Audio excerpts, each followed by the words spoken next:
Hello guys, let's make cooker മത്തി. അപ്പോൾ അതിന് വേണ്ട മസാല നമുക്ക് തയ്യാറാക്കാം. ആദ്യം തന്നെ ഒരു ജാർ എടുത്തിട്ടുണ്ട്. അതിലേക്ക് കുറച്ച് വെളുത്തുള്ളി, നമ്മളുടെ ഇഞ്ചി കഷ്ണം, പിന്നെ കുറച്ച് കറിവേപ്പില, പച്ചമുളക്, പിന്നെ നമ്മളുടെ പെരുംജീരകം കുറച്ചിടുന്നുണ്ട്, 1 സ്പൂൺ മുളക് പൊടി, 1 സ്പൂൺ മല്ലിപ്പൊടി, കുറച്ച് വെള്ളം കൂടി ഒഴിക്കാൻ മറക്കരുത്. ഇനി നമുക്കിതൊന്ന് അടിച്ചെടുക്കാം. നമ്മളുടെ മസാല ഇവിടെ തയ്യാറായിട്ടുണ്ട്. തയ്യാറാക്കിയ മസാല നമ്മൾ വൃത്തിയാക്കി വെച്ചിട്ടുള്ള മത്തിക്കുട്ടന്മാരിലോട്ട് മിക്സ് ചെയ്ത് കൊടുക്കാം.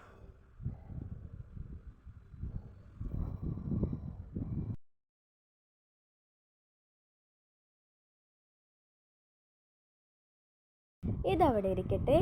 ഇനി നമുക്ക് ചൂടായ കുക്കറിലോട്ട് കുറച്ച് എണ്ണ ഒഴിച്ച് കൊടുക്കണം.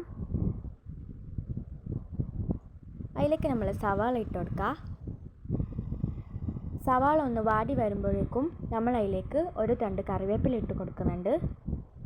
പിന്നെ ആവശ്യത്തിന് ഉപ്പ്. ഇനി നമുക്ക് അതിലേക്ക് വേണ്ട പുളിവെള്ളം തയ്യാറാക്കാം.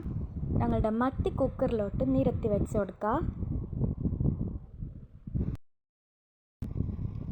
റെഡിയാക്കിയ പുളിവെള്ളം നമ്മളുടെ മത്തിക്കുട്ടന്മാരുടെ മുകളിലായി ഒഴിച്ചു കൊടുക്കുക. നമ്മൾ കുക്കർ അടിക്കുക. ഒരേ ഒരു വിസിൽ. അപ്പോൾ നമ്മളെ കുക്കർ മത്തി ഇവിടെ റെഡി ആയിട്ടുണ്ട്. എല്ലാവരും ട്രൈ ചെയ്ത് നോക്കാം. Thank you for watching.